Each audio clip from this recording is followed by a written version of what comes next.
My name is Morgan. I'm 31, and I spent most of my life being the one who held everything together. The one who never refused to call, never said no, never stopped giving even when it broke me from the inside out. And then, 3 weeks ago, I sold my $350,000 condo. Not to my sister, not to my parents, not to anyone in my family. I sold it to a developer, signed the papers, handed over the keys, and vanished. 79 missed calls, 47 unanswered texts, one email from my mother screaming, "What have you done?" in all caps. My sister at 2 a.m. "Morgan, they're saying we have 30 days to move out. Where are the kids supposed to go?" I didn't answer. Not because I was cruel. Not because I didn't care. I didn't answer because I'd spent 31 years answering, explaining, justifying, giving, and it was never enough.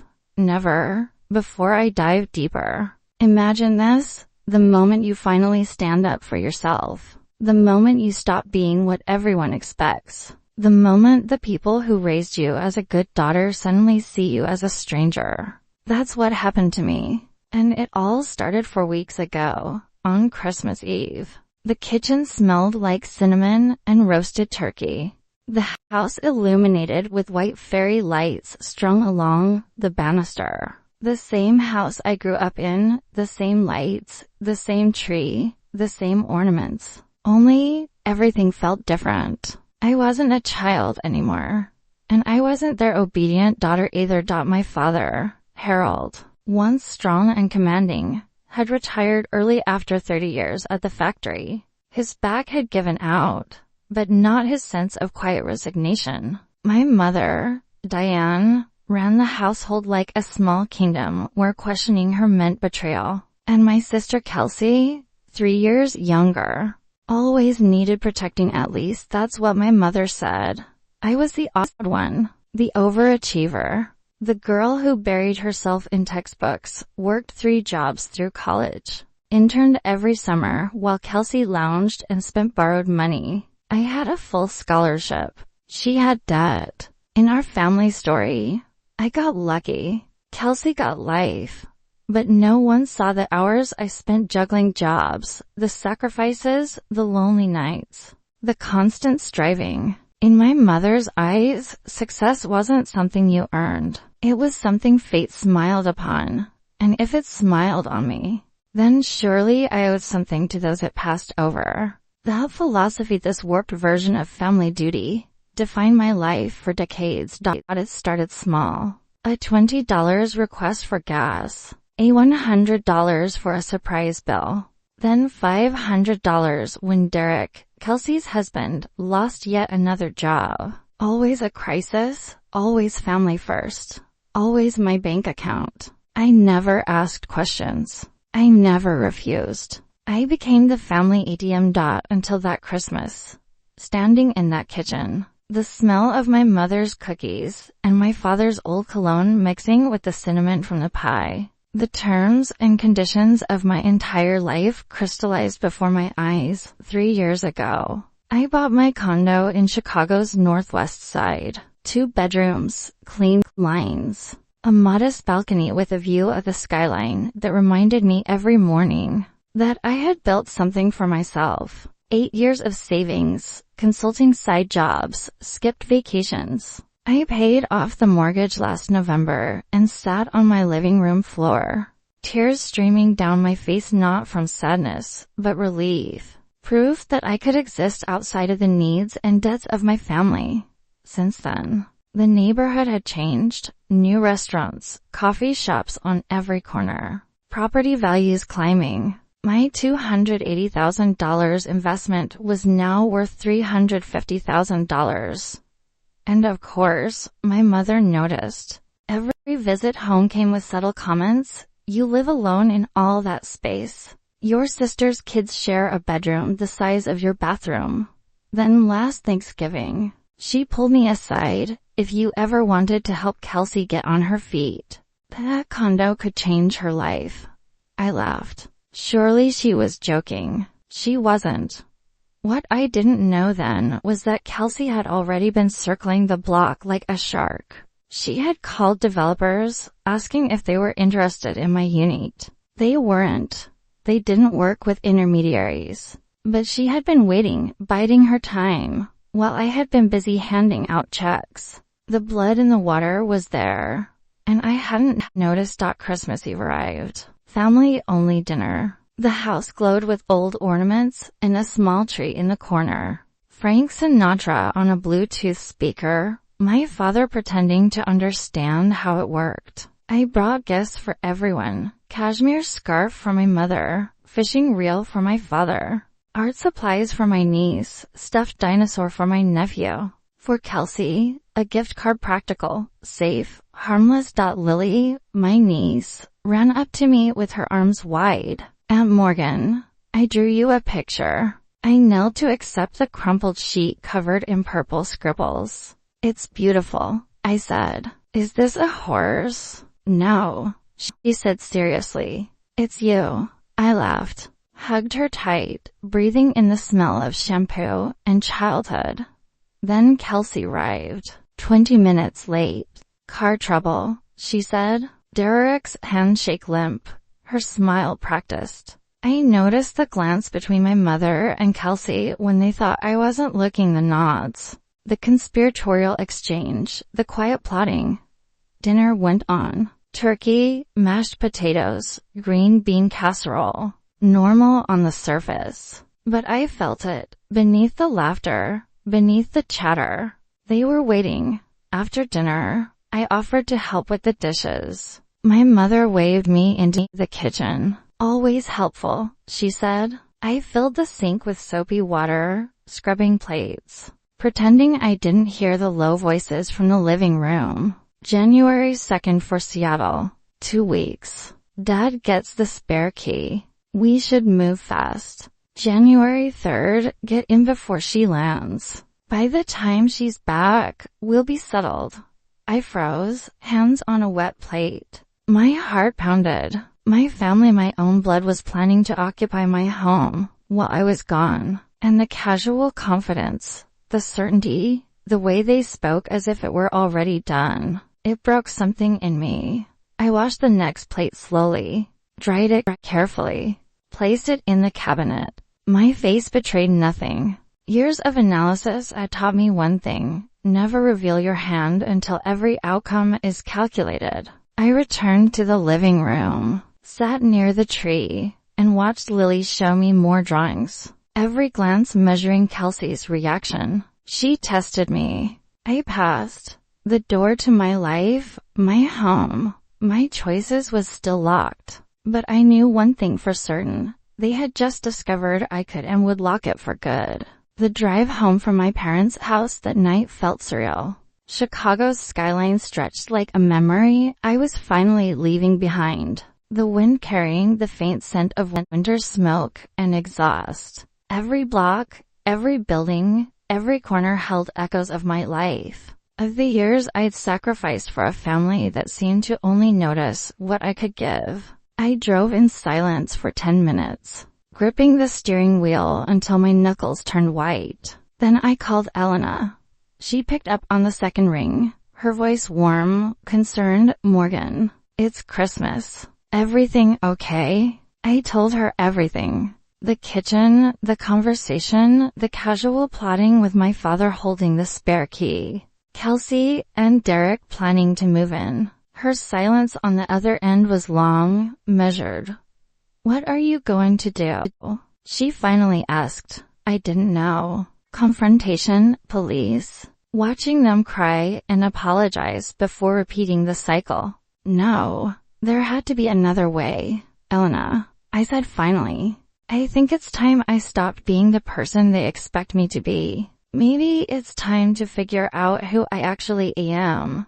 By December 26th, I had scheduled a meeting with Marcus Webb, my real estate attorney. Marcus was pragmatic, experienced, the kind of lawyer who didn't flinch at family drama. He understood property, procedure, and most importantly, how to protect his clients. Let me get this straight, Marcus said after I explained everything. They intend to move into your condo while you're in Seattle? Yes, my voice was calm, almost detached. And they assume I'll just let them?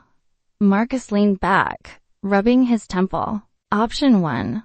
Wait until they trespass. Police remove them, but it's your word against theirs. Civil court could drag on for months. Option 2. Sell. The developer handles everything. You avoid being the villain.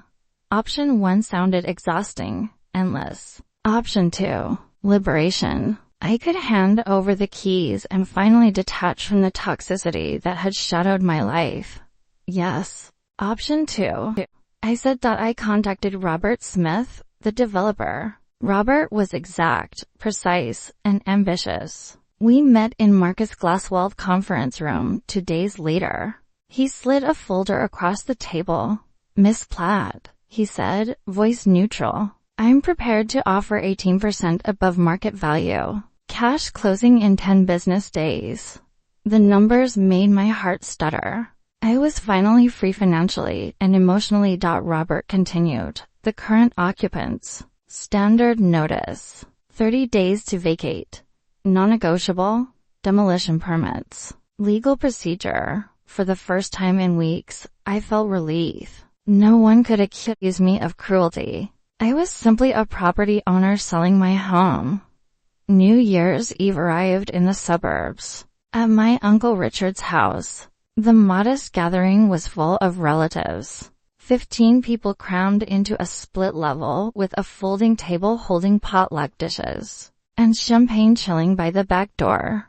Kelsey and Derek worked the room like politicians at a fundraiser.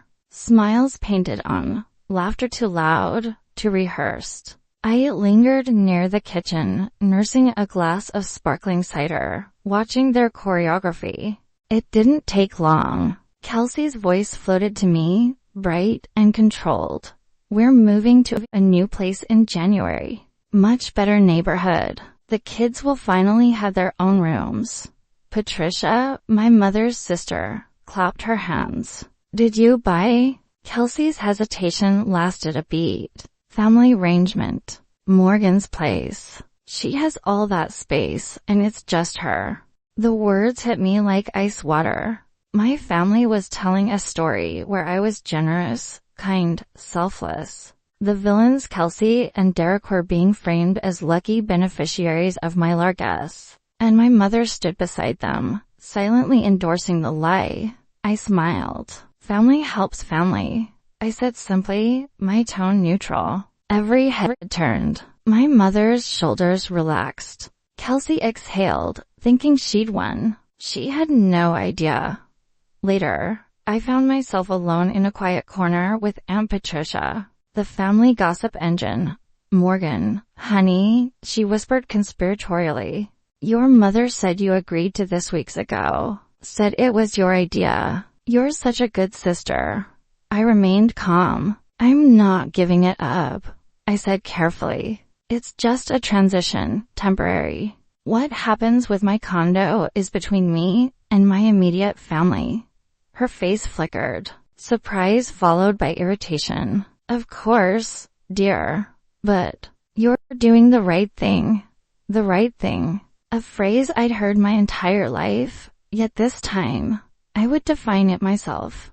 Midnight approached. The fireworks outside were a cacophony of light and sound. A reminder that the world moved on whether I participated or not. I sat in my condo, laptop open, emails waiting. Marcus Webb's paperwork. HR confirmation for my Seattle promotion. 2 life-altering decisions, both finally mine. Fear had gripped me for months, the fear of leaving, of being selfish, of angering a family trained to see my boundaries as weakness. But the condo, the Seattle job, the decision to walk away from manipulation, it was liberation. I had sinned on both, acceptance of the job, completion of the sale. My hands shook slightly, not from anger, not from revenge, but from the relief of finally reclaiming ownership of my own life. January 2nd, O'Hare. I boarded the flight with only a carry-on and laptop bag. Material possessions had become irrelevant. My family's control over me gone. My father called. Morgan, at the airport. You have the spare key. Yes, got it yesterday. Anything else? No. Just water the plants. Feed Blueberry. My tiny beta fish, a solitary companion through years of solo dinners, would remain alive thanks to my father's compliance, and nothing else mattered.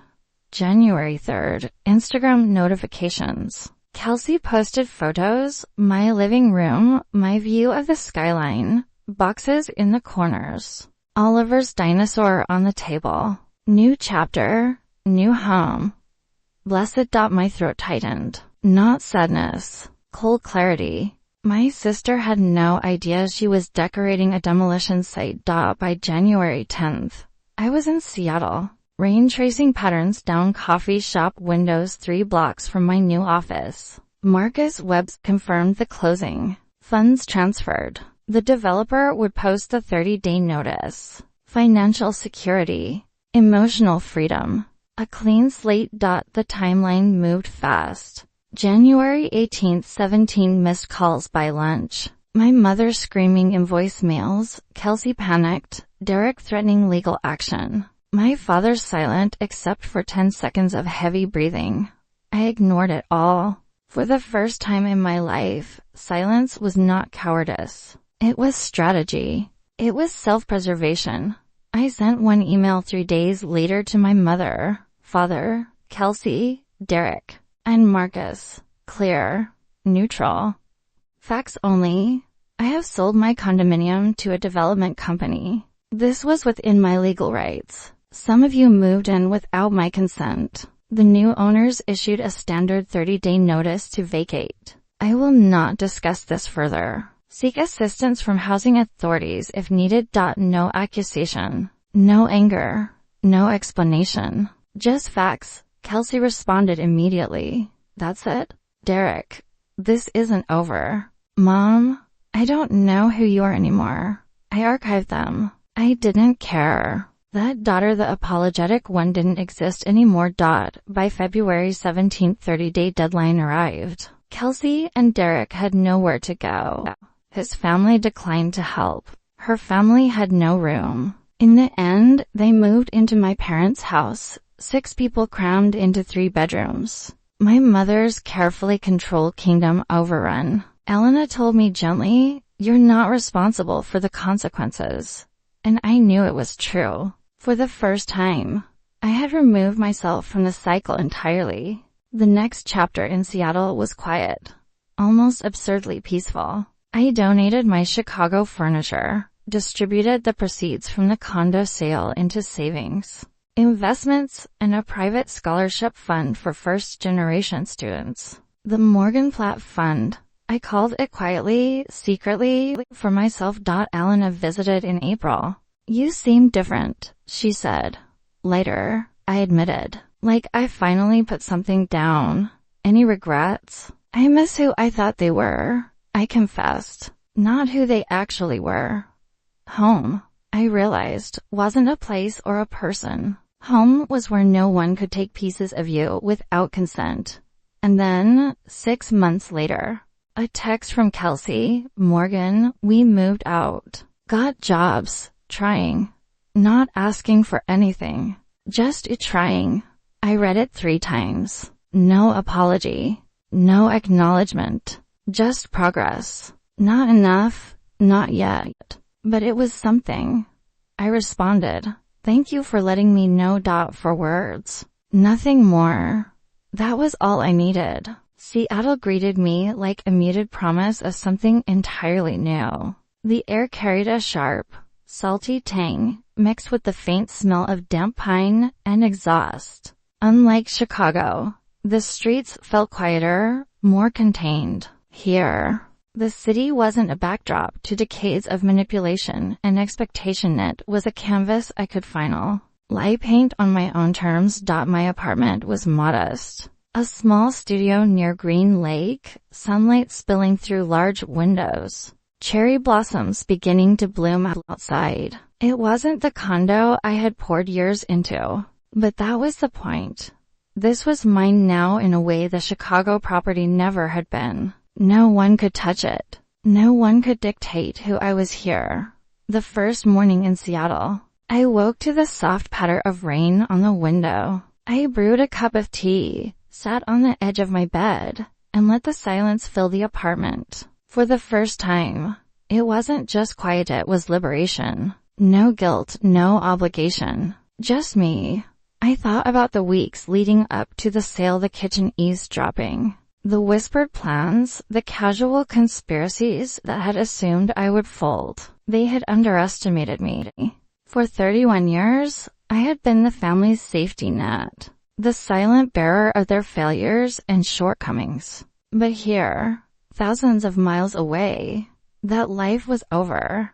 I opened my laptop and checked the sale's final figures. The money was in my account. Numbers so big they made my head spin. Enough to never return. Enough to rebuild. Enough to finally live for myself. I let out a breath I hadn't realized I'd been holding for years. The first week was strange. I walked through the city like a ghost at first, passing small cafes, quiet bookstores, and the occasional stretch of lakefront where joggers ran without urgency, where parents pushed strollers without expectation, where people simply existed. I could exist too. And for the first time, I wasn't measured by what I could give or how much I could sacrifice. Elena flew in that weekend. She arrived with her usual energy, a force of life that seemed to fill my small apartment. "You seem different," she said, her voice a mixture of curiosity and warmth. "I am," I admitted. "I've put something down I didn't realize I'd been carrying for decades." She smiled knowingly. "You look lighter, more you." I laughed softly, tracing my finger along the rim of my tea mug. "I thought home was people, that it was family. Turns out, it's a place where no one can take pieces of you without your permission." Elena stayed for a weekend, and we talked long into the nights. About my family, about the condo, about Kelsey and her entitled ambitions, about my mother, who had always wrapped control in the language of love. "You know," she said one night, "it's not just the condo, it's everything. They were trained to see you as an ATM, as a resource, as someone whose boundaries didn't matter. This is your first real break." I nodded, staring out at the rain-slick streets. I gave away everything but my name. They never saw the pieces of me that mattered. And now I get to decide what I'm worth.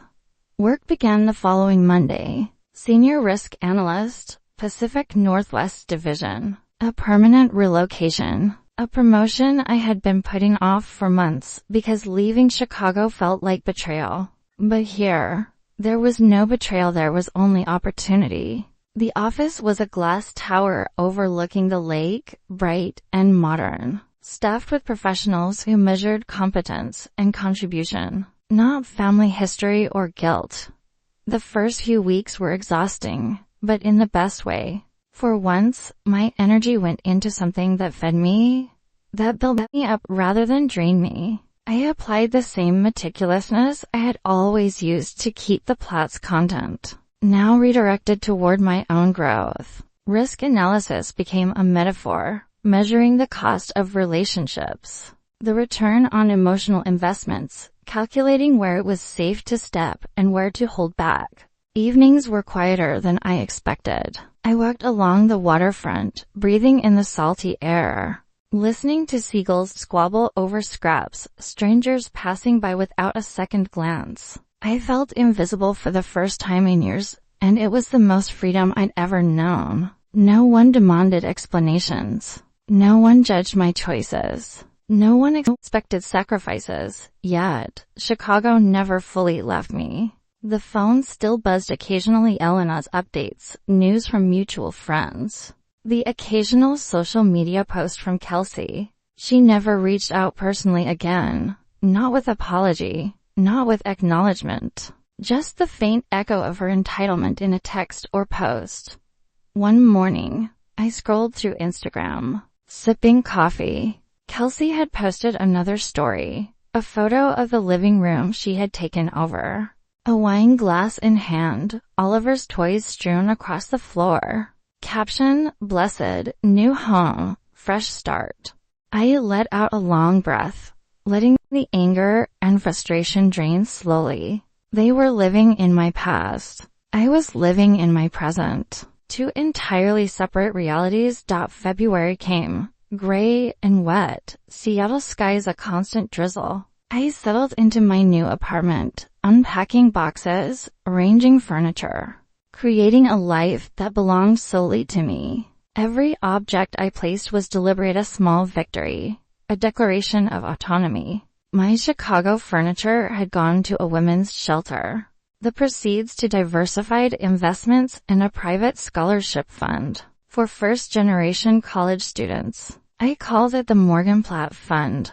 Secretly, for myself. It wasn't charity, it was reclaiming my worth. Every dollar, every decision, every act of planning was about creating a life where I mattered first, where my boundaries were respected because I enforced them, not because anyone else acknowledged them. March brought more clarity. I began running along the lake, morning mist curling around my legs. Running became meditation, therapy, and ritual. Each step, each inhale, was proof that I could move forward without guilt, without fear, without the weight of generations telling me I was never enough. One morning, as I paused to catch my breath and watch the sunrise over the water, a text arrived. It was from Kelsey.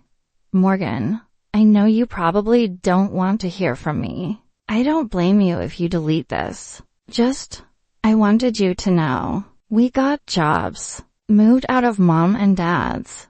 I'm trying." I read it 3 times. No apology. No acknowledgement of her wrongdoing. Just progress. Tentative, uncertain, incomplete, but progress nonetheless. I didn't reply immediately. I went for a run instead, letting the morning air clear my head. Thinking through her message, I realized I didn't need to respond to feel validated. I didn't need to acknowledge her efforts for them to exist. She was trying. Or maybe she was laying groundwork for the next expectation, the next request, the next intrusion. I couldn't know, and I didn't have to. Later that evening, I typed a response. "Thank you for letting me know." 4 words. Nothing more. The simplicity was powerful. No concession, no opening of a door that could be slammed shut. Just acknowledgement, a recognition that I had control over how much of myself I gave. Spring came slowly, pink cherry blossoms lining the streets. I found a permanent rhythm, waking early, working long, walking in the evenings, and slowly filling the apartment with my life, not the remnants of theirs. Work thrived. My social life began to bloom. A few colleagues turned friends, dinners, coffee. Conversation that didn't come with obligation or guilt. Elena visited again in April. We sat on my tiny balcony, wrapped in blankets, watching the sunset paint the mountains gold.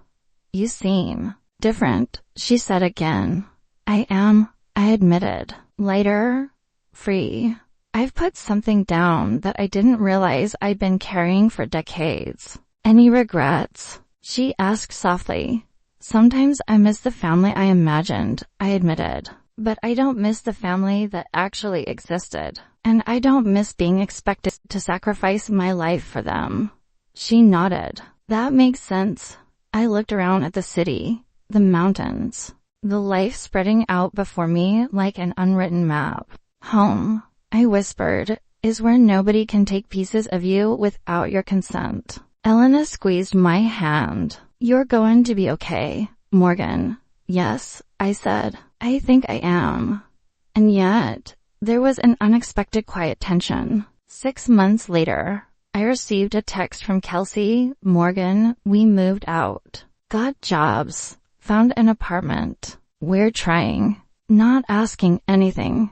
Just Trying. I read it 3 times. No apology. No acknowledgement.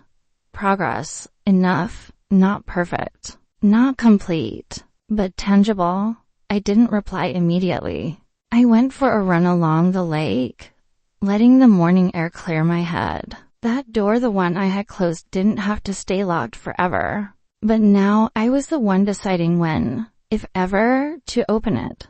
That night, I sat on the balcony, looking at the Seattle skyline. The city lights reflected off the water like scattered stars. I didn't know what the future held, but for the first time, it was mine. By April, Seattle had fully shed its winter gray, revealing the muted colors of spring.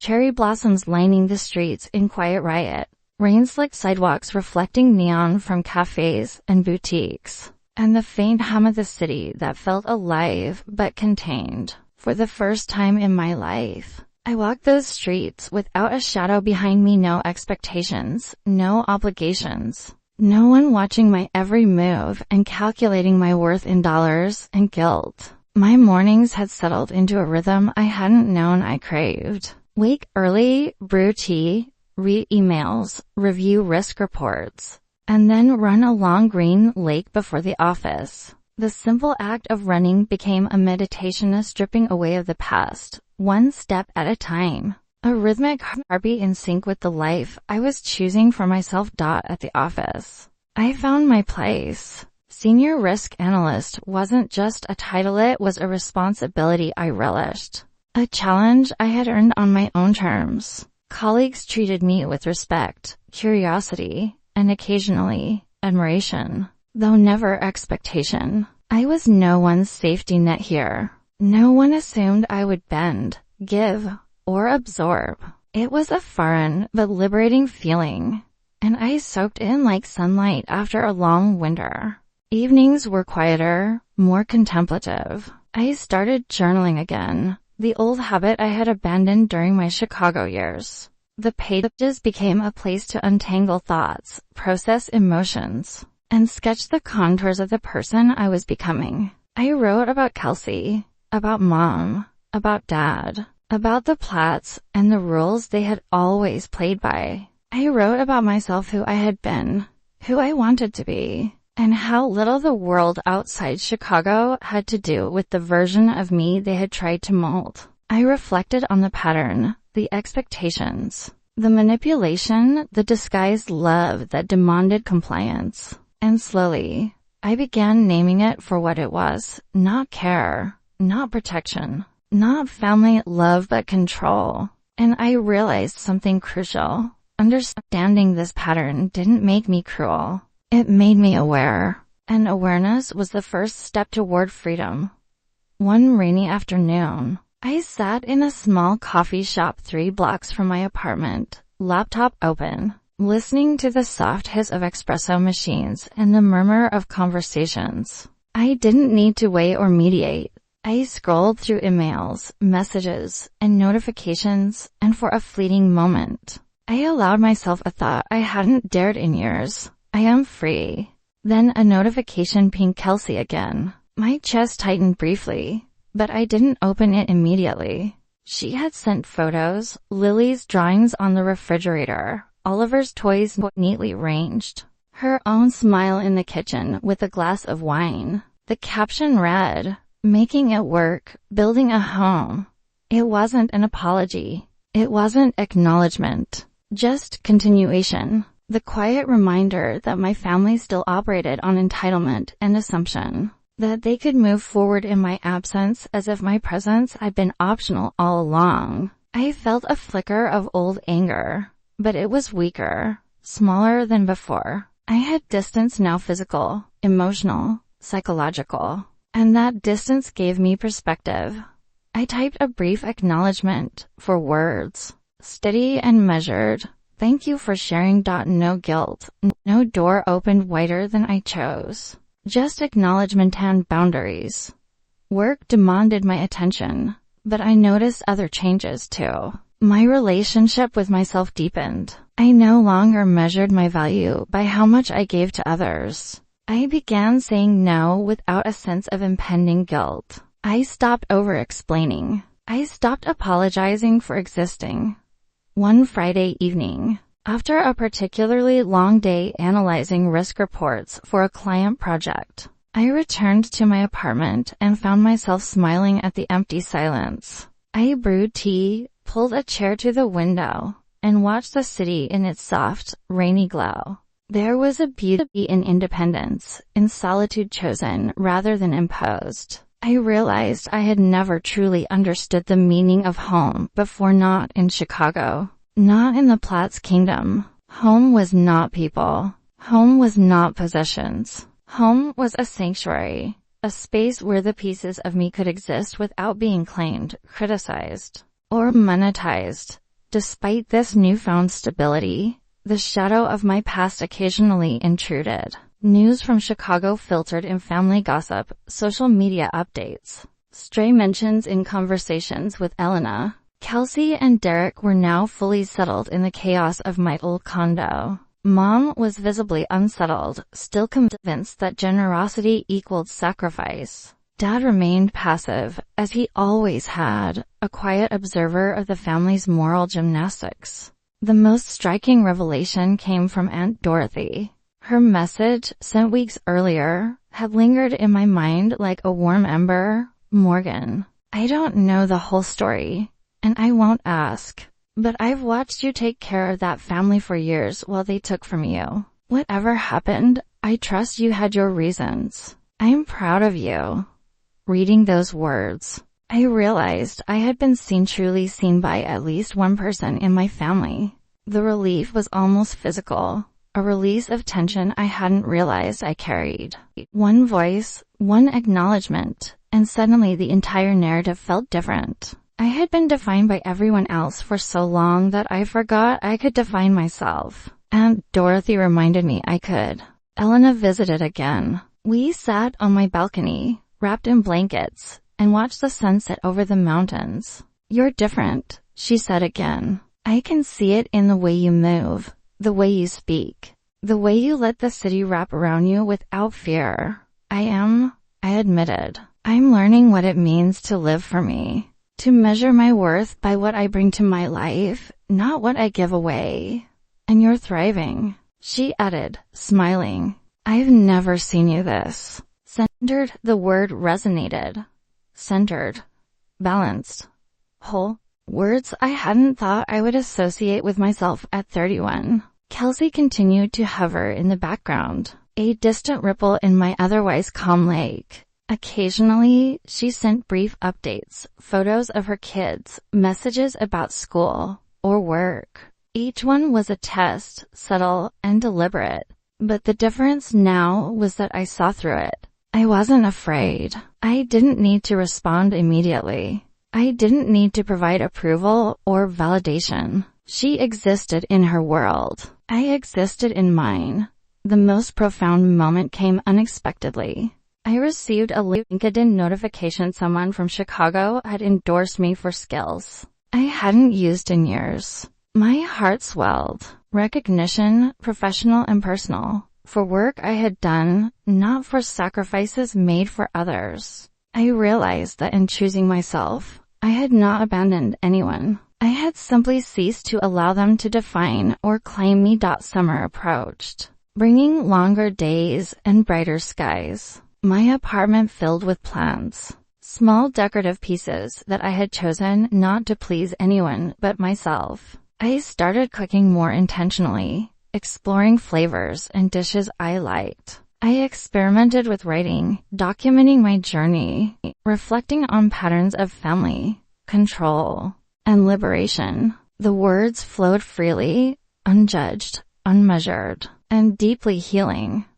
One afternoon, I found myself laughing a genuine, unguarded laugh at something small and absurd, a squirrel stealing breadcrumbs from a careless tourist. I realized I hadn't laughed like that in years. Not since childhood, perhaps. Not under the weight of expectations, obligations, and guilt. By August, Seattle felt less like a city I had moved to, and more like the home I had earned. I had carved out a life that was entirely mine. Work was challenging and rewarding.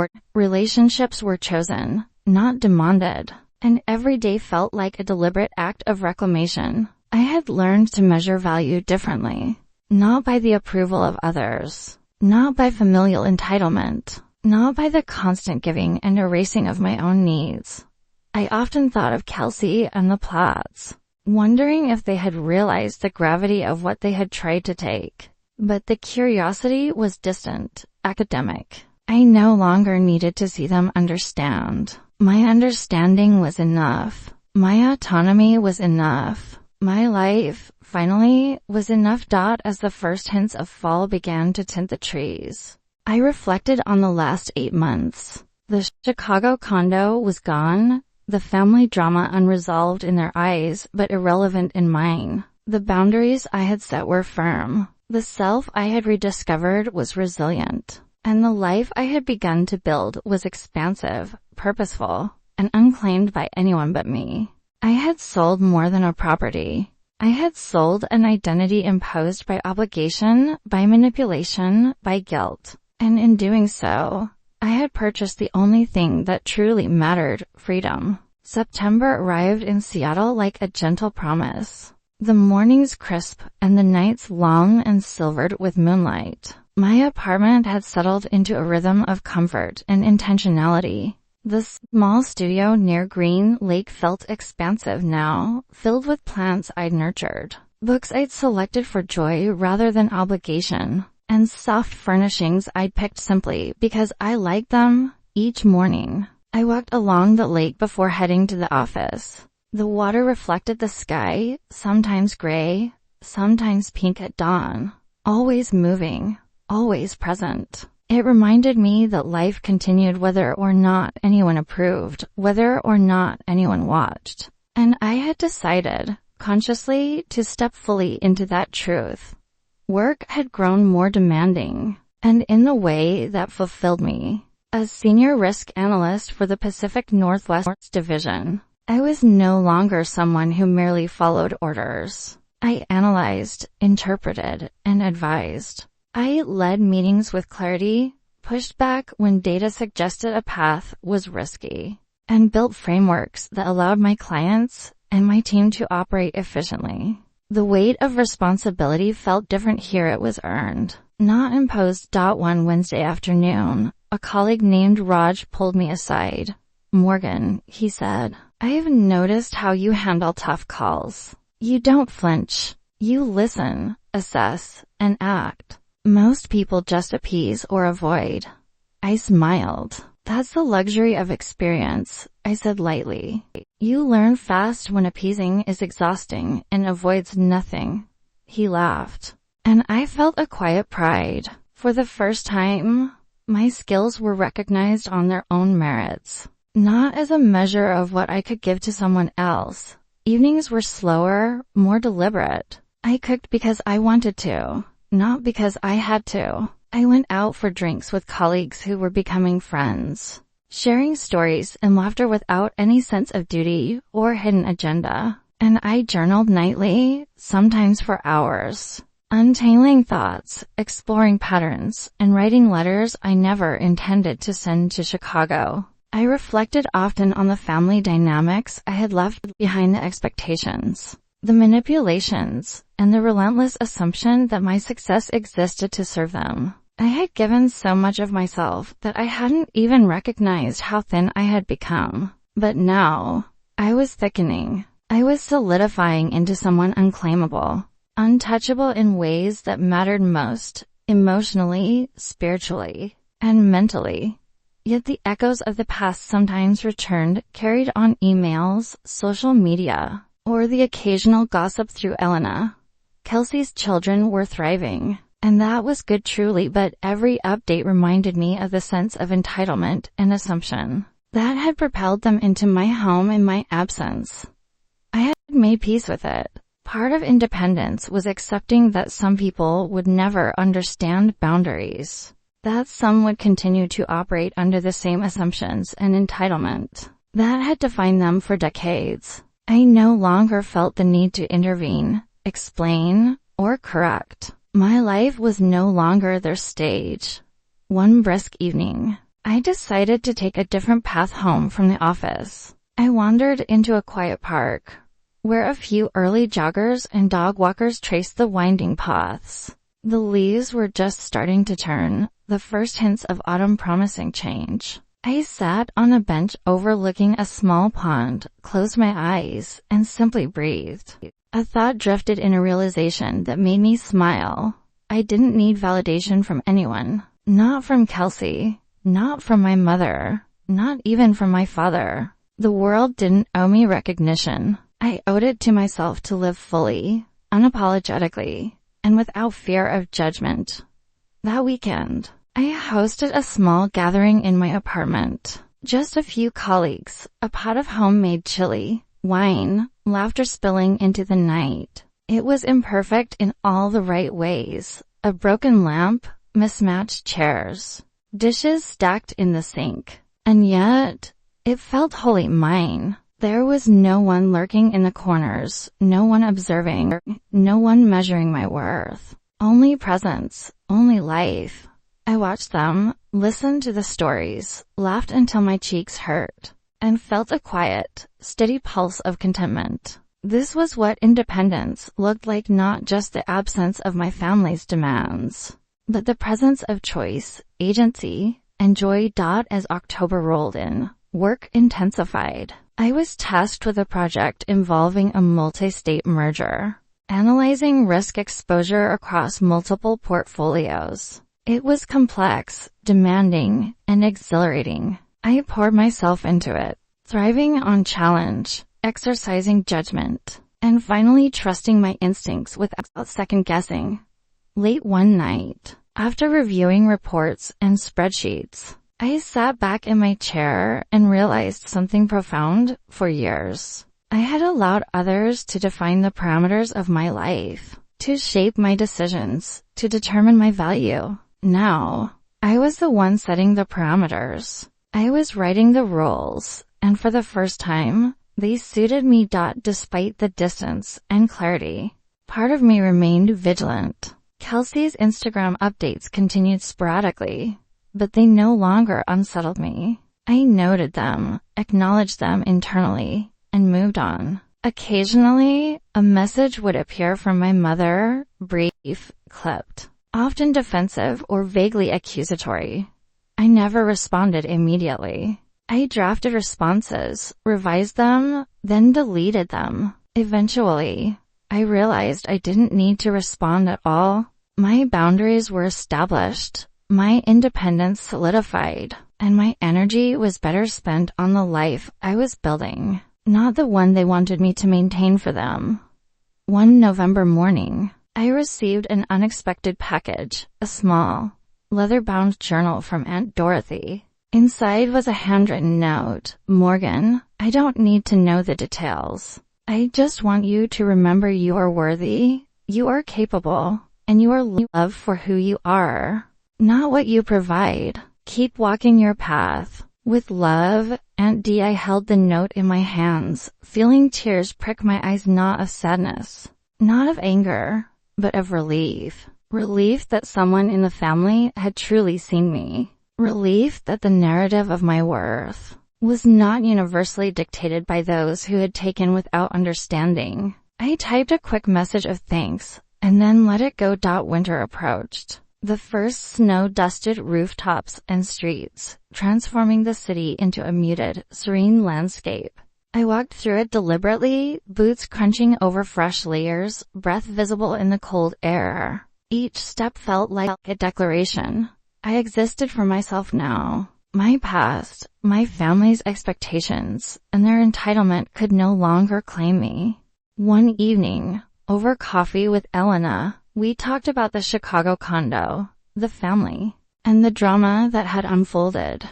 "Do you miss them?" she asked quietly. I paused. "Sometimes, I miss who I thought they were. The family I imagined, not the one that existed. But I don't miss what they actually were: the manipulation, the entitlement, the constant demands. That part, I don't miss at all." She nodded. "It's strange, isn't it? You can grieve and let go at the same time." "Yes," I said. I think that's the key. Acknowledging the past without letting it dictate the future. That's freedom. By December, a year had nearly passed since I sold the condo, left Chicago, and embarked on this new life. I had learned to navigate the complexity of independence, balancing work, solitude, friendship, and joy. I had learned that setting boundaries was not cruelty, it was survival. That prioritizing oneself was not selfish, it was necessary. And that leaving behind toxic patterns was not abandonment, it was reclamation. A text arrived unexpectedly from Kelsey, short and cautious. Morgan, I wanted you to know. Things are going okay here. We've found a rhythm. Kids are happy. We're learning to manage. I don't expect a response. Just thought you should know. I read it carefully, noting what it said and what it didn't. There was no apology, no recognition of their plan to claim my property, no guilt. Just an update. I typed for words in return. Noted.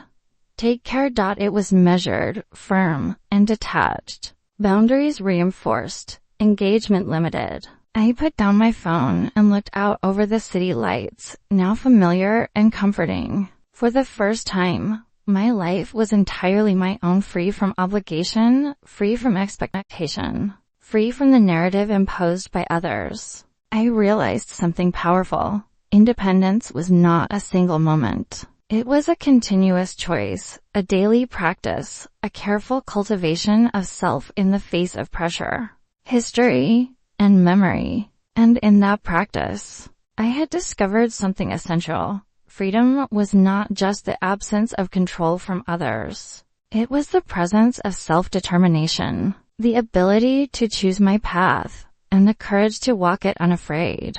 January in Seattle carried the quiet of new beginnings. Rain fell in rhythmic sheets, drumming on rooftops and tracing rivulets down the sidewalks. The city smelled of wet pine, salt, and the faint tang of coffee brewing in every corner cafe. For me, it smelled like opportunity, like potential, like a life I had deliberately built for myself, away from the shadows of my past. I had started my new role fully immersed. As a senior risk analyst, I wasn't just performing calculations, I was shaping decisions, advising senior leadership, and mentoring younger analysts. Each day was a challenge, but unlike the demands of my family, these challenges rewarded me tangibly, with respect, acknowledgement, and the quiet satisfaction of work done well.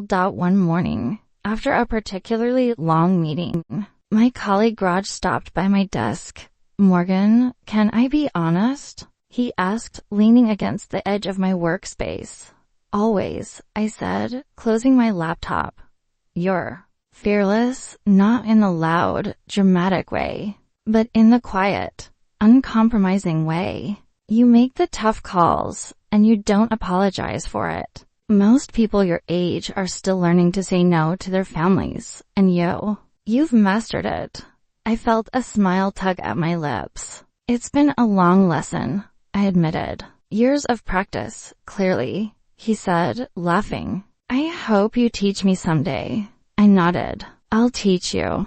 But the first lesson is the hardest. Realizing you're allowed to put yourself first. Evenings became a sanctuary. I walked along Green Lake, feeling the rain mist on my face, allowing my thoughts to roam freely. I revisited the story of my life, retracing every moment that had led me here, from Christmas Eve in Chicago to selling my condo, from evading my family's manipulation to finally embracing my independence. Each memory, once weighted with obligation and resentment, now felt like evidence of resilience. I started journaling more intentionally, writing letters to myself I would never send. I cataloged my emotions, my successes, and my failures.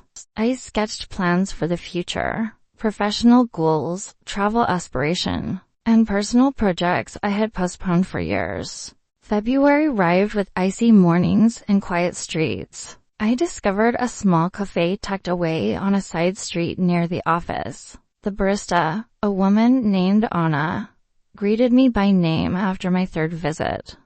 Another latte, Morgan? She asked, her smile effortless. Please, I said, settling into a corner seat with my journal. I began visiting the cafe daily, using the time to plan, reflect, and simply be. No one needed anything from me here. No one judged. No one expected. It was the first space in my adult life where I felt entirely invisible and, paradoxically, entirely present. Work began to challenge me in new ways. The multi-state merger I had been leading entered a critical phase. Regulatory compliance, cross-departmental alignment, and financial modeling all collided in a storm of deadlines. Late nights became routine. Yet, unlike my past obligations to family, this work was mine. I was accountable to myself and to colleagues who respected my boundaries. During one particularly grueling week, I received a call from Elena. Morgan, she said, her voice soft. How are you holding up? You sound exhausted. I am, I admitted, stretching my hands over my eyes. But it's different. I'm tired because I'm challenging myself, not because I'm accommodating someone else's agenda. Good, she said, relief in her tone. You've earned this, you know. I smiled, closing my eyes. I'm starting to believe that, despite the intensity of work, life in Seattle carried pockets of joy. I joined a small hiking group, exploring trails around the Cascades and discovering hidden waterfalls, fog-draped valleys, and the subtle rhythms of the forest. Nature became a form of therapy, grounding me when memories of Chicago threatened to surface unbidden. I met people who had no connection to my past, no expectation of compliance, and no knowledge of the roles I had been forced to play. With them, I could experiment with laughter, vulnerability, and authenticity. I could be fully myself without the constant undercurrent of judgment. Then came a quiet moment that surprised me. One evening, I opened my laptop to check emails and found a message from Kelsey. I froze, expecting demands, guilt-tripping, or some subtle attempt to manipulate. But the message read simply, Morgan, I wanted to tell you we've settled in. The kids are adjusting. Thank you for respecting your decision. I know it wasn't easy. Kelsey stared at the screen, my fingers hovering over the keyboard. I didn't reply immediately. Instead, I walked to the window and watched the city glow under streetlights, reflecting in puddles from the recent rain. For the first time, I felt a strange mixture of closure and relief. She had acknowledged my autonomy without apology, and I could accept it without resentment. March brought a new project, mentoring junior analysts in risk assessment. I found a different satisfaction in teaching than I had in any previous role. It wasn't about proving my worth or accommodating others, it was about sharing knowledge, fostering growth, and seeing others succeed on their own merit. One afternoon, as I reviewed a report with a mentee named Clara, I noticed her hesitation. Don't be afraid to challenge the assumptions, I said gently. Data doesn't lie, but people do. And sometimes, the toughest decisions are the ones that protect you from being exploited. She looked at me, understanding dawning in her eyes. You've been through that, haven't you? I smiled softly. Let's just say I've learned that boundaries aren't optional. They're essential. It felt empowering to pass on a lesson I had fought so hard to learn. As spring approached, I found myself exploring the city more intentionally. Pike Place Market, the waterfront, the small art galleries tucked in back alleys. I wandered without purpose, absorbing color, texture, and energy. I began sketching again, a hobby abandoned in Chicago under layers of obligation. My drawings weren't for anyone else, they were for me. Each line on paper felt like reclaiming a part of myself that had been suppressed for years. I also started volunteering at a women's shelter, helping with financial literacy workshops, teaching others to manage money, to plan, to safeguard themselves, reminded me of my own journey. It was a quiet, grounding form of rebellion, investing time, not for obligation, but for impact. By May, I had begun to dream bigger. I mapped out long-term goals, buying a home of my own in Seattle, traveling internationally, establishing a foundation for first-generation college students like myself. I created spreadsheets, timelines, and vision boards. For the first time, ambition felt like freedom, not pressure. Late one night, I sat on my balcony, the city lights shimmering on Puget Sound, and allowed myself a rare indulgence, reflecting on the Chicago saga without anger. My family had attempted to control, to manipulate, to claim what was never theirs to take. But I had chosen differently. I had asserted my autonomy. I had refused to be a victim of expectation, and in doing so, I had discovered something invaluable, the power of choice.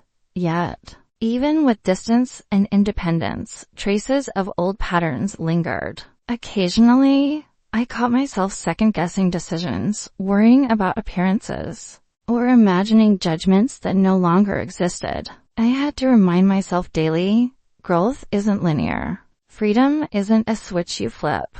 It's a muscle you strengthen. I also realized something subtler. Independence didn't mean isolation. I could build connections, nurture relationships, and still remain fully myself. I invited Elena to visit for a long weekend, exploring nearby islands and hiking trails. We talked endlessly about work, life, love, and the strange relief of leaving the past behind. "Do you ever think about them?" she asked, sipping her coffee on the ferry. "Sometimes," I said, "but I don't dwell. My energy belongs here, with people who respect it." She nodded, smiling. "It suits you. You're lighter now." I laughed softly, feeling the truth of it in my chest. June arrived, and with it, the subtle warmth of summer. I planted flowers along the windowsill, arranged small dinners with new friends, and walked the lake paths until sunset. I found solace in repetition and discovery, the rhythm of work, the stillness of nature, the joy of creating without expectation. One evening, I received another brief message from Kelsey. "Morgan, we're moving again in July. I wanted you to know first." Kelsey read it, and without hesitation, typed :noted. No commentary, no judgment, no attachment. Boundaries intact, peace preserved. That night, I sat on the balcony, sipping tea and watching the stars reflect on the water below. A thought surfaced. Quiet but firm, life was no longer dictated by fear, obligation, or expectation. It was dictated by me, and that dictated everything worth having. Independence, I realized, wasn't merely about distance. It was about presence, clarity, and the courage to define your own narrative. I reflected on my journey, Chicago, my family, the condo, the confrontation, the move. Every step, painful or liberating, had built me into someone unclaimable. And that knowledge, more than wealth, more than recognition, more than success, was freedom. For the first time, I felt entirely ready for the future, not as a reaction to the past, but as an architect of what was next. July in Seattle carried the scent of salt and warmth. The mornings had begun to stretch. Sunlight sliding lazily across rooftops and water, turning Puget Sound into molten silver. I had settled into a rhythm that was entirely mine. Work, exercise, exploration, quiet evenings with a cup of tea or a book each day was an unspoken affirmation of autonomy. I woke up earlier than most, drawn to the tranquility before the city fully stirred. On one such morning, I brewed coffee and stepped out onto my tiny balcony. The sky was pale, the lake below still, and I felt a rare and complete sense of calm. No expectations, no agendas, no family disputes, just space to exist as I pleased. Work had grown more demanding, but I approached it differently now. I set boundaries clearly and unapologetically. Emails were answered during designated hours. meetings scheduled in blocks, and interruptions minimized. My colleagues noticed the change, not the presence of someone more disciplined, but someone more centered. One afternoon, my manager, Rebecca, pulled me aside after a team briefing. "Morgan, you've really transformed this department," she said, her expression serious. "I have never seen someone integrate risk analysis with mentorship this effectively. Your team respects you not just for your knowledge, but for your leadership style. Calm, assertive, uncompromising where necessary." I felt a small thrill of pride. "Thank you, Rebecca.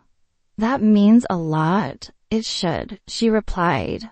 "You've earned it. And I think it's time we start discussing broader responsibilities projects that span multiple divisions." I nodded, feeling both excitement and trepidation. Growth was never uncomfortable, it was exhilarating. Even with professional success, personal growth was a different challenge. I had never spent time understanding myself outside of family obligations. Now, free from their shadow, I discovered old habits I didn't recognize: hesitation to ask for help, self-criticism, overthinking. To counter this, I began practicing deliberate solitude. I explored the city, often alone, without a destination. Pike Place Market became a favorite spot.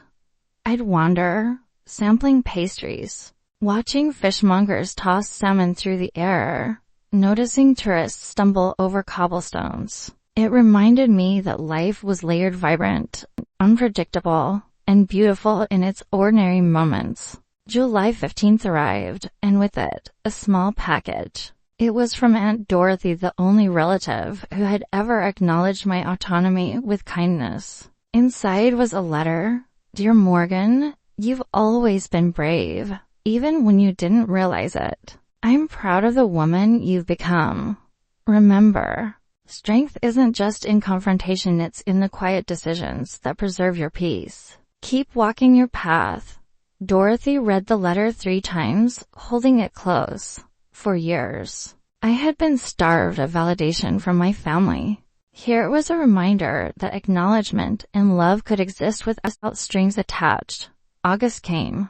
Quickly, the city alive with festivals and outdoor concerts. I began documenting my life in small ways: a sketchbook of observations, a journal of reflections, a camera capturing fleeting moments of beauty. These records were for no one but me. They became evidence of the life I had consciously chosen, a life curated by intention rather than obligation. One evening, while sketching the lights reflecting off the water, I felt a pang of nostalgia, not for my family, but for the versions of myself I had left behind. The diligent, accommodating daughter, the silent giver, the one who always tried to fix everything. I acknowledged her silently.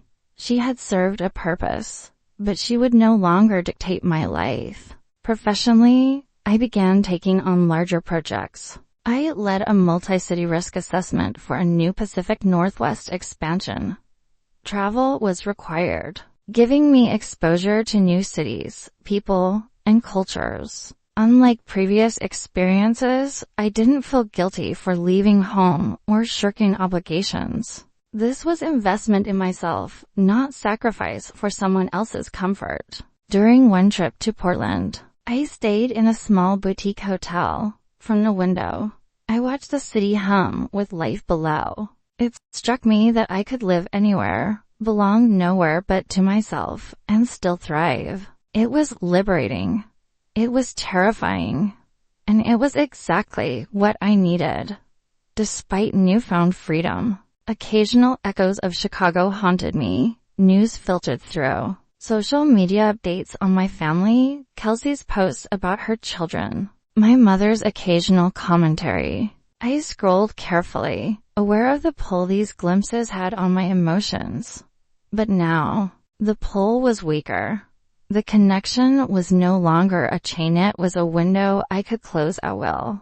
One evening, I received a short, cryptic text from Kelsey. "Morgan, the kids start school next week. Hope you're well. I stared at the message, felt the familiar surge of old impulses, anger, obligation, guilt, but consciously set them aside. I typed a reply carefully. Noted. Thank you for letting me know. No more. No judgment. No attachment. The simplicity felt radical.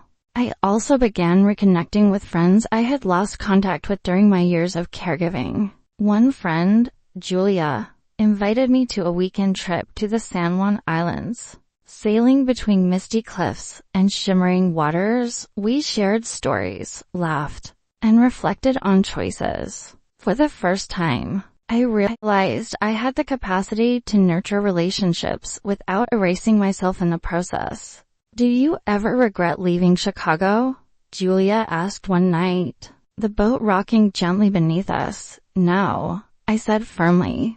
I regret nothing. I only regret not making this choice sooner. She nodded, understanding.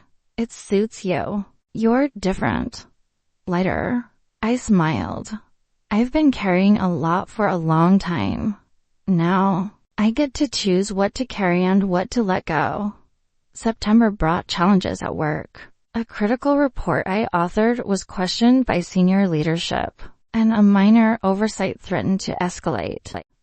Normally, I might have second-guessed myself, doubted my decisions, but now, I approach the problem differently, calmly, methodically, objectively. I presented my findings, explained the rationale, proposed solutions, and corrected the minor error.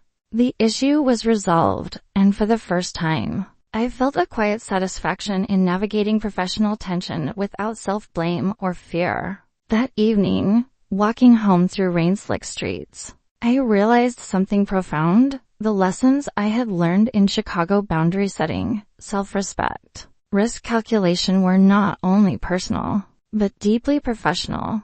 The skills I had honed under duress were now tools of empowerment. October arrived with its crisp air and falling leaves. I began planning my first solo trip outside the country, a long-delayed journey to Italy. One researched flights, accommodations, and museums, imagining the cafes where I would write, the markets where I would sketch, the quiet streets where I would walk alone. The anticipation was intoxicating. Unlike previous vacations postponed for family emergencies, this was entirely for me. Even with freedom, I didn't completely sever ties. I maintained minimal contact with my father, whose messages remained short and awkward but genuine. Morgan, hope the new place is treating you well, he wrote one afternoon. I replied simply, it is. Thank you. No explanations, no guilt, no expectation. Just acknowledgement. It felt normal. It felt healthy. By November, I was fully embedded in my new life. My apartment was furnished with pieces I had carefully chosen, comfortable, functional, and aesthetically pleasing. I had cultivated a life that reflected my personality and values. I had financial independence, professional fulfillment, and personal freedom. The final remnants of the Chicago story family drama, guilt, expectation felt distant. Like a dream I had survived rather than a chain I was still bound by. One rainy evening, I sat at my desk, reviewing a journal entry from my first week in Seattle. The words were raw, filled with fear, anger, and hope.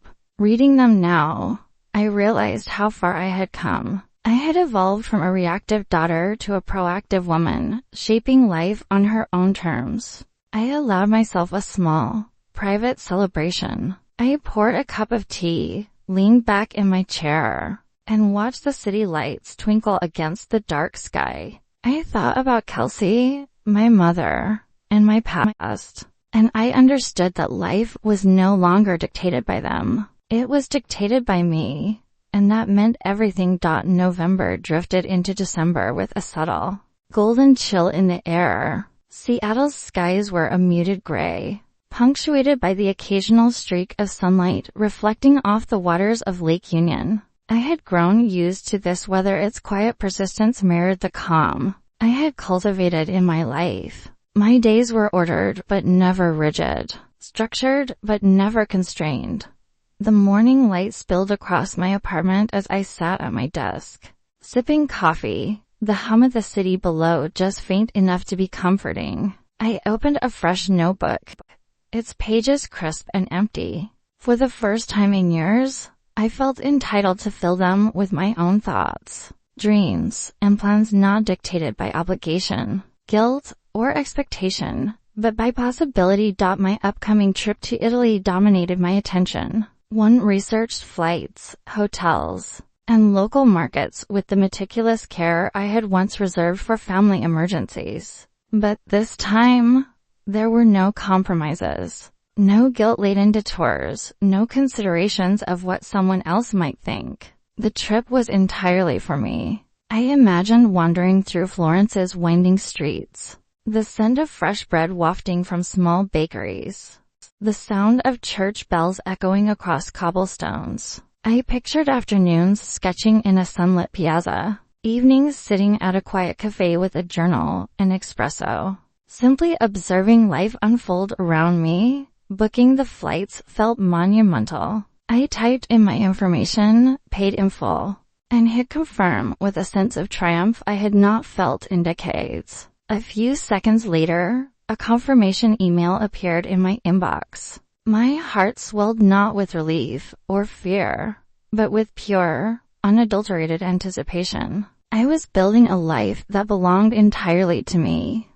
Work remained demanding, but I approached it differently than I had in Chicago. I refused to let tasks dictate my mood or identity. When challenges rose, I addressed them methodically, with the patience and clarity I had cultivated over months of self-directed living. My team noticed. My colleagues noticed. But more importantly, I noticed. During one particularly grueling project involving multi-state risk analysis, I sat in a conference room, watching spreadsheets and projections unfold across a screen. A sense of quiet power settled over me. For years, I had been trapped in a different kind of spreadsheet, one filled with familial expectations, financial rescues, and emotional calculations that never ended in satisfaction. Now, the numbers I analyzed, the strategies I designed, were my own. Each decision, each recommendation, reflected me, not the weight of someone else's entitlement. Evenings were my sanctuary. I often walked along the waterfront, letting the cold air and the sound of water soothe me. Seagulls squabbled over scraps near the piers, couples strolled under umbrellas, and strangers moved with their own agendas, entirely unaware of the small personal revolutions happening above them in their high-rise offices or cozy apartments. I reveled in being invisible, free, untethered. One evening, while walking along the wooden planks, I noticed a small cafe tucked between two larger buildings, its warm light spilling onto the sidewalk. I ducked inside, seeking comfort from the chill. The cafe was small, filled with the scent of roasted coffee and cinnamon, and dominated by a barista with a quiet smile and a talent for remembering regular customers. I found a corner table and pulled out my journal. For hours, I wrote thoughts, reflections, plans, dreams. It was the first time I had written without fear or obligation, without the pressure of being someone's caretaker or appeaser. I wrote simply to understand myself, to honor the person I had become. Back in Chicago, my family continued their lives without me. Kelsey occasionally posted updates on social media, her children smiling in front of school buses, her husband Derek holding a shopping bag with a triumphant grin. I observed these moments from afar, a strange cocktail of detachment and curiosity flowing through me. I no longer felt anger or guilt. Instead, I felt a quiet acknowledgement. They were living in the story they had chosen, and I was living in mine. One morning, a message appeared from my father. Morgan, hope everything's going well. Happy Thanksgiving.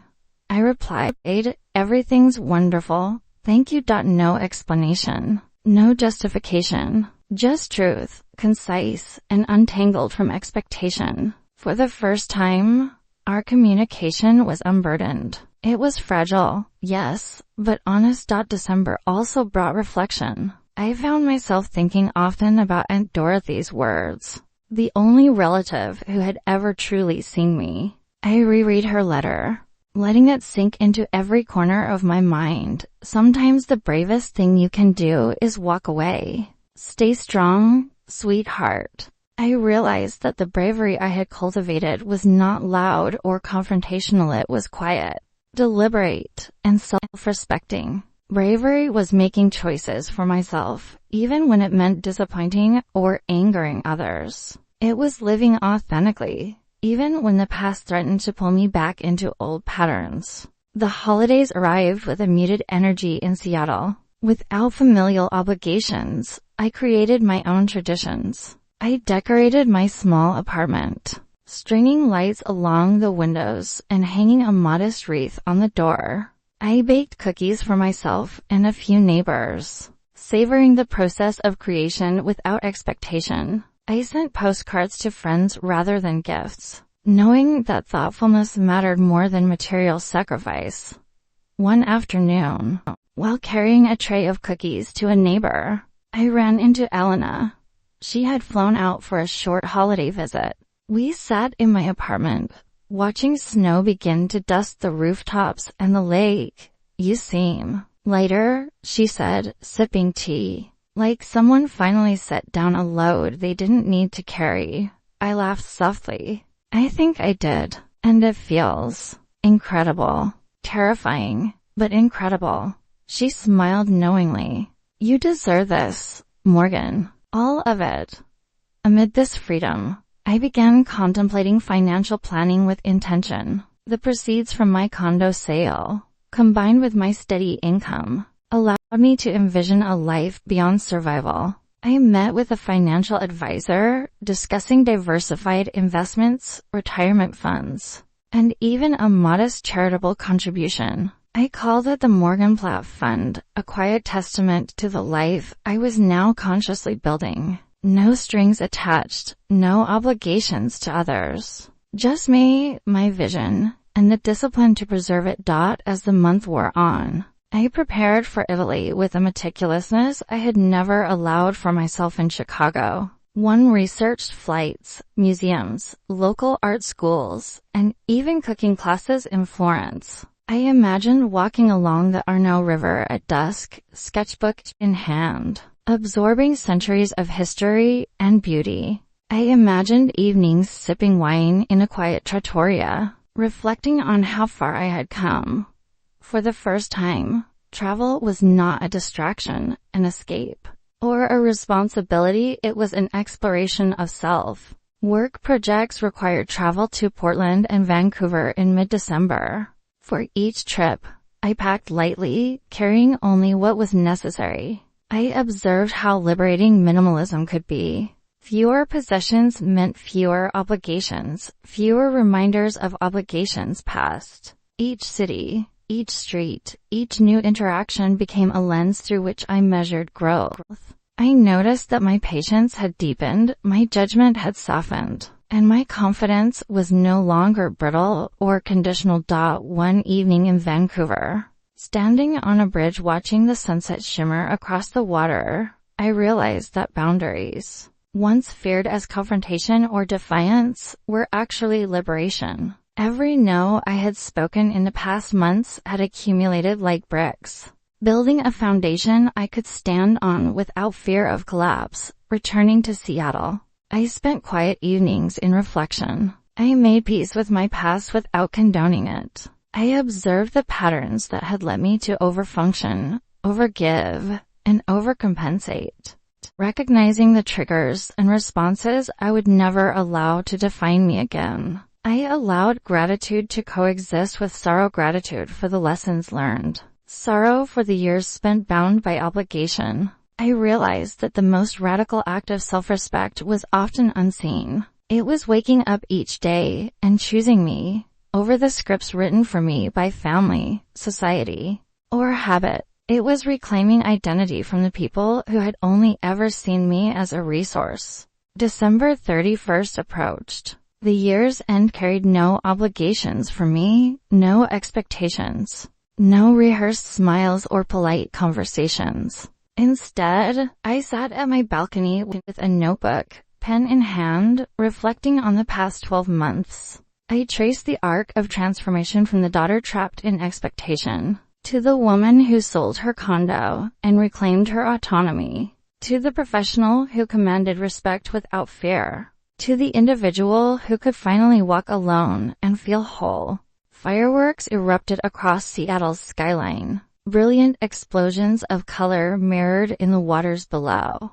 I watched silently, savoring the moment. It was not a moment of revenge, or victory over family, or triumph in wealth or career. It was simply a moment of existence, of presence, of freedom. I wrote in my journal, "I am here. I am myself. I am enough." The words resonated deeply, like the first note of a song I had always known but never allowed myself to sing. And in that moment, I realized the most profound journey I had taken was not across cities, not through legal battles, not even in financial independence. It was into myself. The flight to Florence was quieter than I expected. For hours of clouds and sky, the hum of the engines a constant, steadying presence beneath me. I pressed my forehead to the window and watched the landscape scroll beneath patches of snow-dusted fields, giving way to the rolling hills of northern Italy. This was my first real trip abroad since leaving Chicago, a journey not taken for anyone else, not even for Elena's encouragement. This was mine. Fully. Landing in Florence felt surreal. The airport smelled of espresso and leather, and the Italian language musical fluid washed over me in waves. I had booked a small apartment in Oltrarno, across the Arno River, with a balcony overlooking terracotta rooftops. No concierge, no guided tours, just a key, a city, and me.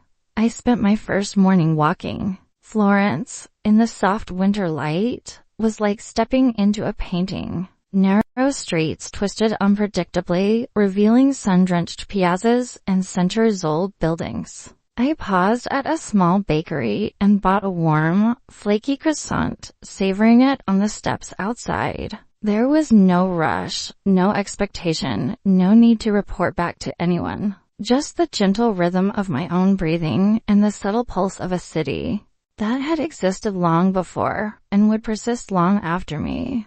I sketched for hours in my notebook, capturing shadows and angles, textures of stone, and the occasional passerby. Each line of my pencil felt like reclamation. In Chicago, I had always been aware of observers, of expectations. Here, the world felt neutral. I was free to be curious, to be messy, to make mistakes and learn from them without someone waiting to comment or judge. Over the next few days, I immersed myself in art, architecture, and history. The Uffizi Gallery was mesmerizing, the brushstrokes of Renaissance masters, made tangible by the quiet reverence of visitors. I lingered on Botticelli's The Birth of Venus, marveling at the subtle strength in her posture, the unapologetic presence she commanded despite centuries of observation. I felt a kinship with that strength, quiet, unassuming, but undeniable. Evenings were for reflection. I would return to my apartment, pour a glass of Chianti, and write. I wrote letters I would never send to my mother, to Kelsey, even to Derek, detailing everything I had learned, everything I had shed, and everything I hoped to become. Each word was a breadcrumb back to myself, a way to anchor the freedom I had fought for. One afternoon, I found a small cafe tucked between a leather shop and an old bookstore. I ordered cappuccino and a slice of tiramisu, and took a seat at a corner table. Across from me sat an elderly man, sketching quietly in a leather-bound notebook. He glanced at me and smiled, a small, knowing smile that needed no words. Curiosity pulled me to his table. May I? I asked, gesturing toward his notebook. Of course, he said in Italian, then switched effortlessly to English when he saw my hesitation. Art speaks a universal language. Do not worry about words. We spoke for hours, in a mixture of broken Italian and English. He shared stories of Florence, of painters and sculptors, of a city that had endured centuries of change yet remained itself. He asked me about Chicago, about my work, about life. For the first time, I spoke freely about my family without the usual filter, without fear of judgment. He listened, genuinely listened, and nodded. No advice, no guilt, just presence. I left the cafe with a sense of validation I hadn't realized I'd been seeking. Freedom was one thing, but recognition even from a stranger was affirming. It reminded me that the world was larger than any family feud, larger than any expectation, larger than the roles I had been assigned by the second week. I had found a rhythm. Mornings were for walks and sketches, afternoons for museums or quiet reading in the piazza, evenings for journaling and reflection. I met travelers and locals alike, exchanging stories, small smiles, and fleeting friendships that required nothing of me beyond curiosity and kindness. One evening, as I watched the Arno River catch the sunset, a thought occurred to me. I had spent so much of my life carrying other people's narratives that I had almost forgotten what my own felt like. Now, with each day in Florence, I could write it for myself, untethered and unpressured. I felt the slow, deliberate pulse of life as if it were mine alone.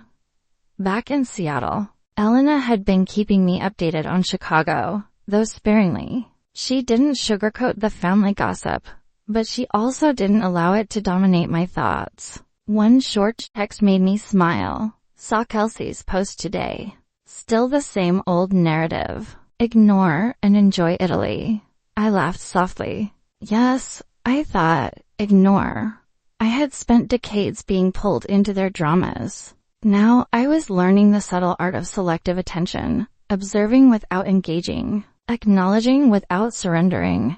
During my third week in Italy, I enrolled in a small cooking class in a family-owned trattoria. The instructor, Signora Giulia, was formidable yet patient, her hands moving with precision as she demonstrated traditional pasta making. I learned to knead, roll, and shape dough, the tactile experience grounding me in the present. Cooking became a meditation. Flour dusted my apron, the scent of olive oil filled the air, and I worked without expectation, creating meals not for anyone else, but for the joy of creation itself. For the first time in my adult life, nourishment was for me, not an extension of obligation. On Christmas Eve, I wandered the streets after dinner. Florence, lit with soft holiday lights, had a quiet magic to it. Families strolled together, laughter echoing through narrow alleys. I paused at a small chapel, watching worshippers enter for midnight mass.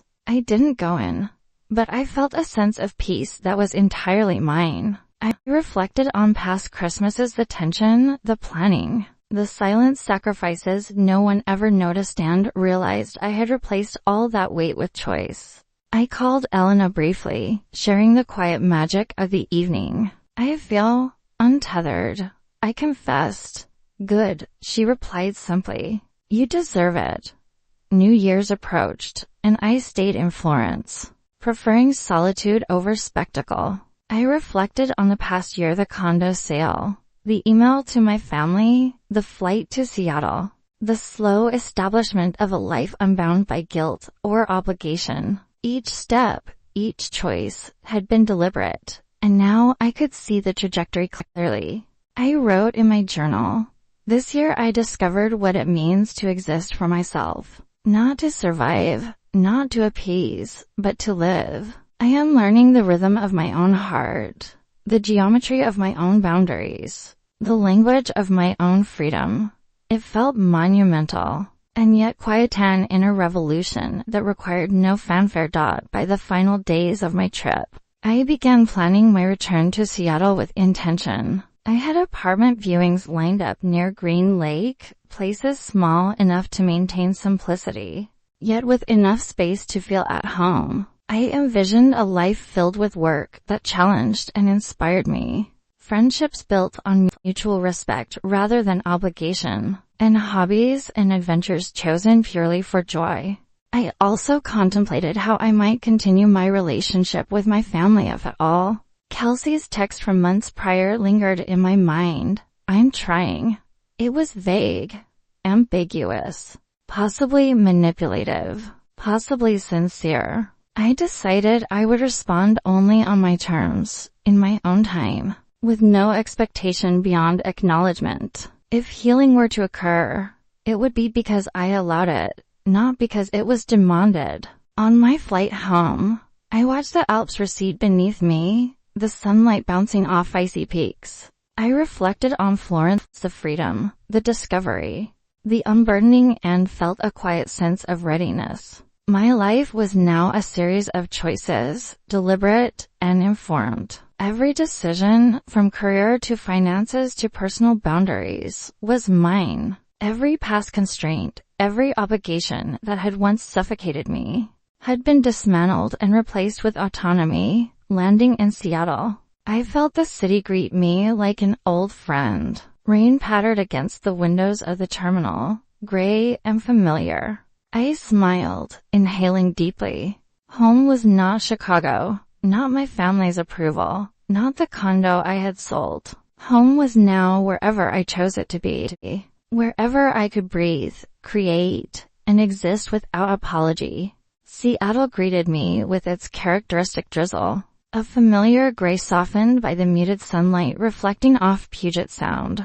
I stepped off the plane, carrying nothing more than my luggage, my laptop, and the calm certainty I had cultivated over the past months. Florence had taught me the power of self-possession, of observing life without being tethered to it. Now it was time to integrate that lesson into reality. Back where my routines and responsibilities awaited, but this time on my own terms. My new apartment overlooked Green Lake, a modest studio with big windows and an abundance of light. I unpacked slowly, methodically, letting each object find its place. The apartment felt like a breathing space, not a storage facility for expectations or a staging ground for someone else's satisfaction. A single mug from Florence, a few notebooks, and my laptop, these were my anchors. Even Blueberry, my small beta fish, seemed to sense the new energy, swimming lazily as if testing this freshly claimed territory. I spent my first week reacclimating. Work as a senior risk analyst for the Pacific Northwest Division was demanding, yes, but invigorating in a way Chicago had never allowed. I discovered that risk analysis for companies predicting market behavior, mitigating potential losses, was not unlike risk analysis for life, evaluating relationships, calculating boundaries, anticipating consequences. Only now, the stakes were mine, not someone else's. A message from Ellen arrived, simple and familiar. "So, how's your kingdom?" I typed back without hesitation, "Peaceful. Mine." I realized then how often I had defined myself by the reactions of others. My family had long acted as an emotional metronome. If I performed well, they flourished. If I faltered, they faltered too. In Florence, in Seattle, I had broken that rhythm. I had reclaimed autonomy. The realization was dizzying, exhilarating, and terrifying all at once. Weeks passed. Each day a reinforcement of choice. I donated more of my Chicago belongings, consolidating my life into essentials and experiences. I enrolled in a local art class, reconnecting with a form of self-expression I had abandoned years ago. I joined a small running group along the lake, enjoying the camaraderie of shared activity without the pressure of social obligation. Evenings were often spent journaling, sketching, or calling Elena to process the day. Then came the first real test, a direct message from Kelsey. "Morgan, I know this might be awkward, But I want to see you. Can we talk? Not about the condo. Just US. I stared at the text longer than I expected. Old impulses tugged fear, curiosity, doubt, but I recognized them immediately. I was no longer the Morgan who replied out of guilt or obligation. I drafted a response, erased it, drafted again. Finally, I typed, I can meet next week. Neutral place. Coffee, no expectations. It was both a concession and a declaration. I was open, but only within boundaries, I said. Our meeting was at a small cafe overlooking a quiet street, near Green Lake. Kelsey arrived first, her expression cautiously hopeful, carrying the remnants of tension like a shield. I walked in, took a deep breath, and sat across from her. For a moment, neither of us spoke. Finally, she said, softly, thank you for agreeing to meet. You're welcome, I replied evenly. I want to hear what you have to say, but I'm not here to reopen old wounds. She nodded, a flicker of relief crossing her face. I know I was wrong, Morgan. Not just the condo thing, but everything. I let my entitlement and your generosity become a weapon. I didn't respect boundaries. And I'm sorry. Her apology was quiet, unembellished, without expectation. I listened carefully, noting the sincerity and also the effort it must have taken her to say it aloud. I took a slow sip of coffee, letting her words settle. I appreciate that, I said finally, and I accept it. But forgiveness doesn't erase consequences, Kelsey. We have to rebuild trust, slowly. That's not about me punishing you. It's about me protecting myself. She exhaled, relief mixing with a hint of sadness. I understand. We talked for hours. About our childhood. About how our parents shaped us. About the ways we had internalized roles we hadn't chosen. There were moments of tension, of discomfort, but also laughter. For the first time, I felt the possibility of a connection that was neither transactional nor dictated by guilt. Later that month, I received another unexpected message from my mother. Short, direct, Morgan, I don't understand everything, but I see you. I see what you've done for yourself. I'm proud. I paused before replying. I didn't want to insert obligation into the conversation. Didn't want to create a performance for her to judge. Finally, I typed, thank you, Mom. That means a lot. It was a small exchange, but revolutionary in its simplicity. Recognition without demand, acknowledgement without manipulation. At work, I thrived. Projects that had previously felt overwhelming now carried a sense of challenge rather than burden. I became a mentor to younger analysts, teaching them how to evaluate risk not only in numbers, but in decisions, in relationships, in life. My personal life flourished alongside my professional growth. Friends, chosen for authenticity rather than convenience, became my new family of support. One evening, after a long day, I returned to my apartment to find a small package on my doorstep. Inside, a handwritten note from Aunt Dorothy, my grandmother's sister, with a photograph of her smiling at some garden in the 1960s. The note read, Morgan, keep walking your path. The bravest thing is to love yourself first. Dorothy, tears filled my eyes, not from sadness, but from gratitude. One person in my family truly understood. One person had witnessed my journey and offered quiet, unwavering support. Spring settled fully over Seattle. Cherry blossoms erupted along the lake, petals drifting in the wind like tiny promises. I went for my morning run, breathing in the scent of blooms, feeling my muscles stretch, the steady rhythm of my heart. For the first time in my adult life, I didn't run from obligation, didn't sprint from expectation. I ran toward life, toward possibility, toward the person I was choosing to become. At the end of the trail, I paused and watched the water, sunlight glinting off ripples. I reflected on my journey, the condo, The confrontation, the escape to Florence, the settling in Seattle, the cautious reconnections. I realized something crucial. Autonomy was not an endpoint, but a practice. Freedom was not a single act, but a series of choices made repeatedly, consistently, deliberately. In the months that followed, I continued to refine the life I had claimed. I sold my car and began cycling around the city, savoring simplicity. I opened a small personal fund in Chicago, quietly supporting women pursuing higher education, my private tribute to the self I had fought to become. I hosted dinners in my small apartment, filled with friends and laughter, not obligation or guilt. Messages from family continued, sporadic, some curious, some tentative, most observing from a distance. Kelsey and I maintained a careful rhythm of contact, texts, coffee meetups, occasional shared lunches. No demands, no intrusion, mutual respect slowly replacing resentment. My mother's notes were rare but increasingly heartfelt, reflecting a slow acknowledgement of boundaries. And yet, the most profound change was internal. I no longer felt compelled to prove anything. I no longer defined my worth through others' needs or expectations. My life, my choices, my voice, these were no longer negotiable. I had become the author of my own story. One quiet evening, I stood on my balcony, the city lights of Seattle shimmering across the water.